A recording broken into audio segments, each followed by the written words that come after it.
let me think that she was dead? You're mean and evil, and you do everything for your... My friend Snow has literally quit the game. Apa mau perhatian nih?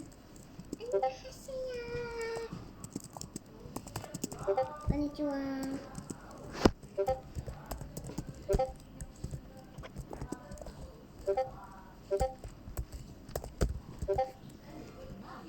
Your own sake, Mom. Just get out. Get out of my house right now. Mom threw Grandma out of the house and gave my fake mom away to the police for lying and keeping me away from my mother all those years. Oh, honey, are you okay? I'm fine, Mom, and I'm so glad you believe me. Of course, honey. I lost you once, and I couldn't let that happen again. And I'm sorry you had to go through all that. But I promise I'll make it up to you, and I will always love you. I love you too, Mom.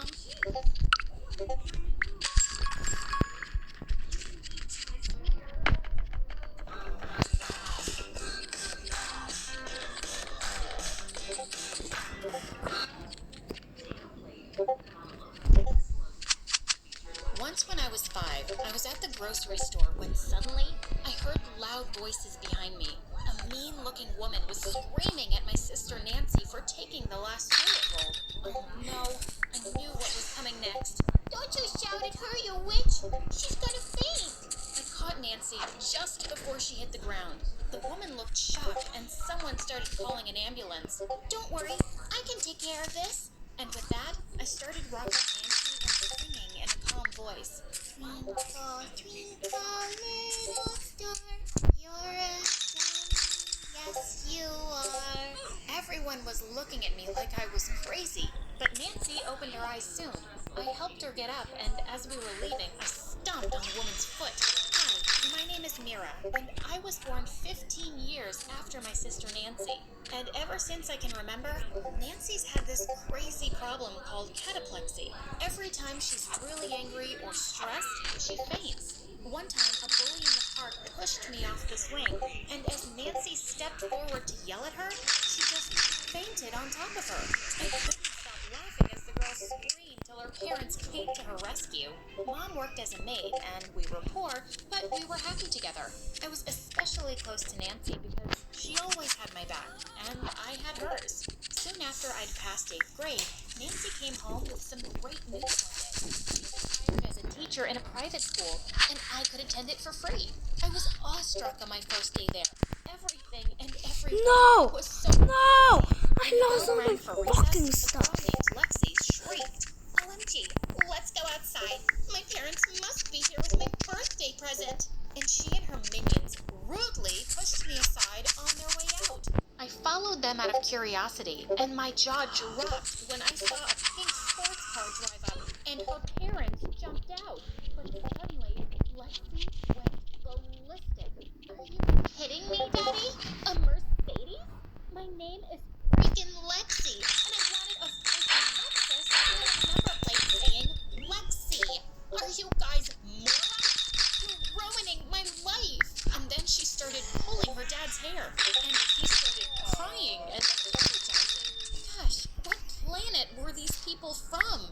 Well, now I was on the planet of jerks too, and Lexi was the president.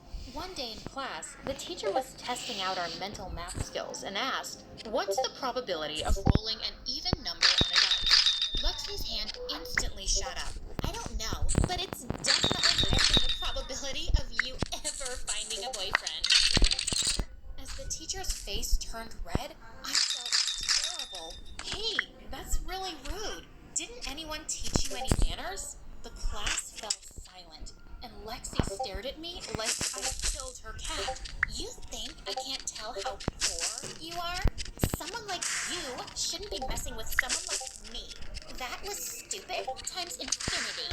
After that, she made it her life's mission to make God. me miserable. I'd find This stinky asshole. tuna in my locker, orange juice all over my notebooks, my bag in the toilet. And even though I was doing great at school and the teachers loved me, no one dared say anything to Lexi because her parents were big donors. But then she went too far. One day, I was having lunch when Lexi came over, and she climbed onto the table and kicked my plate away. Kiss my shoes, loser, and I'll make you part of my gang. We could use a nerd to do our homework. I had enough. I got up her butt when suddenly Nancy walked in and pulled her down. What do you think you're doing? Stay away from my sister.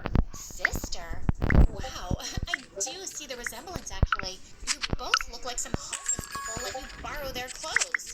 Nancy looked furious, and next thing I knew, she fainted smack onto Lexi with her food tray. Lexi went mental and stormed off straight to the principal. That teacher attacked me, and she ruined my limited edition Gucci dress. I'll report her to the police. Love Gucci She dress. has a health issue, you psycho. She didn't do it on purpose. I want her fired. Even though the principal was sympathetic, she said she had to let Nancy go. But since I was a good student, she let me stay on scholarship. I was so furious. I decided I was going to leave anyway, but Nancy wouldn't hear it. You have a chance to get a great college scholarship if you study here, Mira. I'm sorry I made things worse for you, but you have to go. With Nancy losing her job, I knew money would be tight again, and I didn't want her and Mom worrying. So I found a tutor's job and started teaching math to a couple of super spoiled brats. One evening when I was leaving their house, their snooty mom handed me a bag of trash and a large painting. Someone gave me this butt-ugly painting as a gift. Be a dear and throw this on your way out. God, why were rich people so awful? She didn't even say please. I shoved the stuff in the garbage dump, but then I turned around and picked up the painting. Nancy would probably like it, but I wasn't expecting her reaction when she saw it. This artist is really famous, and it looks like an original. She asked you to throw it away? We took it to an art gallery the next day, and the owner confirmed that it was an original. He told us to sell it at an upcoming auction, and we did. As the number went higher and higher, Nancy fainted. It was finally sold to the highest bidder for freaking $2 million. What? We went into complete shock for a minute, and then we started hugging and dancing for joy. We were rich. Some rich idiot's trash. And just like that, our lives changed. We moved into a better apartment immediately and decided to spoil ourselves a little. The three of us went on a shopping spree, got spa treatments and makeovers, had a few fancy dinners. We had a blast. To school after the weekend, I could instantly feel all eyes on me. As I put my stuff away in the locker, I closed the door to find Lexi standing behind it like a creep. And then I saw we were wearing the exact same outfit. You have to take your clothes off. What? How can you even afford this? And no one is allowed to wear the same clothes to school as me. Now, just take these same clothes and go change. Lexi, you can bully your friends and parents and teachers to get your way, but it's never going to happen with me. Like, ever. To make things even better, someone posted a picture of us and started an Instagram poll of who wore it better, and the majority voted for me. When Lexi saw it, she snatched all of her friends' phones and smashed them into the wall one by one. And just like that, a war had started between us. I already had better grades, and now I had just as many friends and boys around me. One time at a big football match, Lexi was busy flirting with all the jocks, but the minute I sat down on the bleachers, the whole team came running towards me. I'll be playing for you today, Mira. Don't miss my moves out there, babe. That was weird, but it seemed to be making Lexi lose. So I blew them all kisses and said I'd be cheering them on. And when they won, they literally carried me off on their shoulders to the celebration party. But the final straw was when the student council elections came around. Usually no one even bothered against Lexi as president, but I decided to run, and I won by a freaking landslide. This is I want to recount.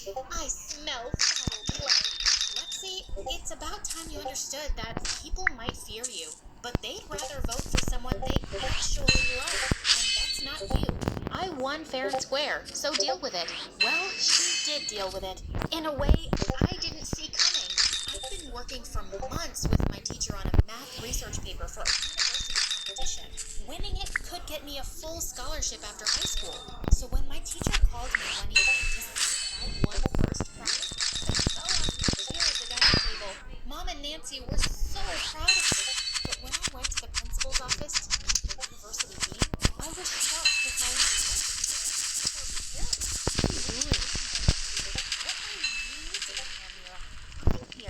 more about the prize and scholarship I just won.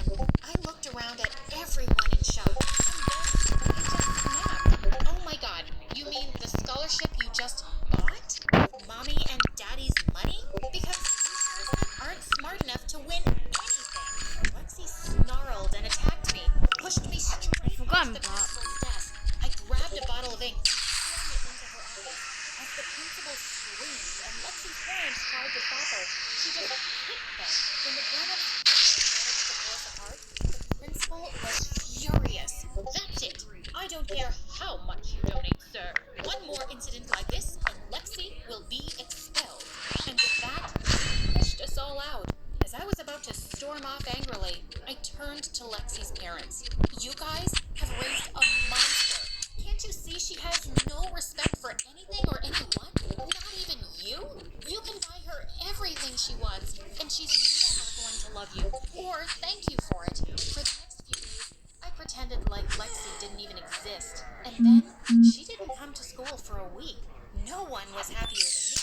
But one night, Nancy and I were driving through the neighborhood when we crossed her house, and it seemed pitch dark. Had she left town? I asked Nancy to stop for a minute, and I walked up to the house to look through a window.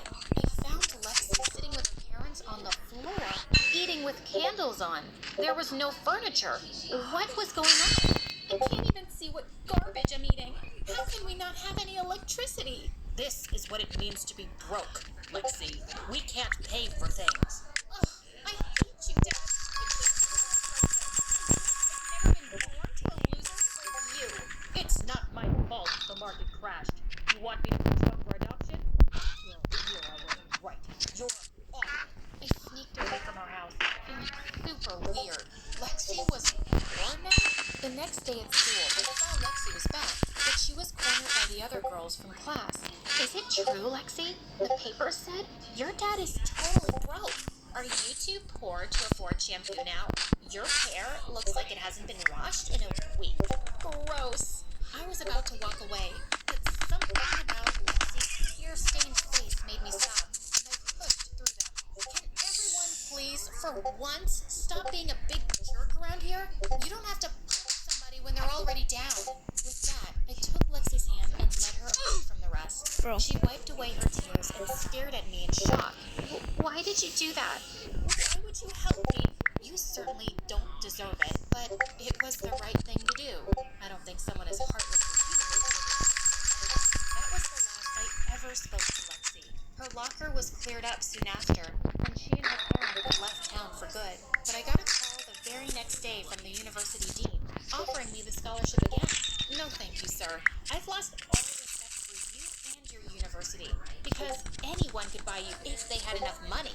And 2 years later, I'm graduating high school with honors and going off to my dream university.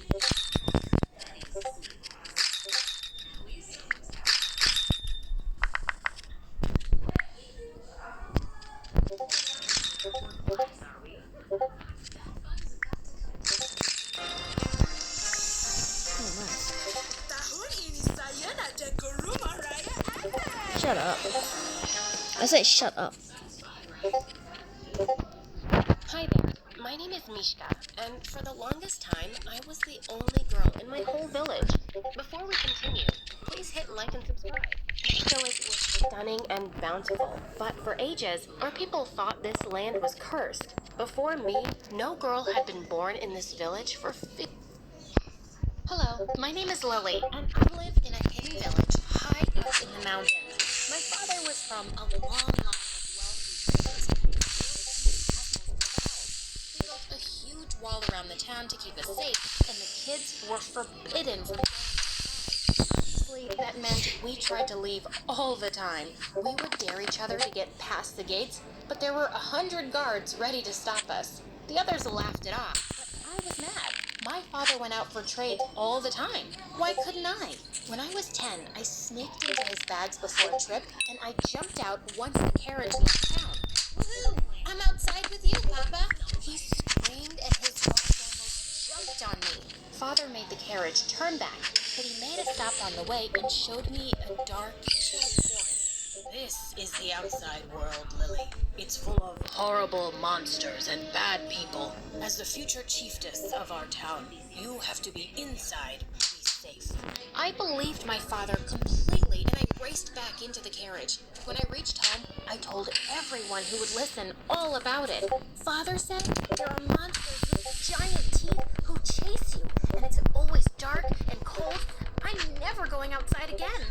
Suddenly, I heard someone laughing at me. It was Arthur, the boy who delivered milk to the town every day. There are no such things as monsters. The chief is a liar. How dare you? Take that back. Nuh-uh. I live outside and I've never seen any monsters. And it's sunny all the time. You're a fool. Everyone laughed at me, and I turned red with embarrassment.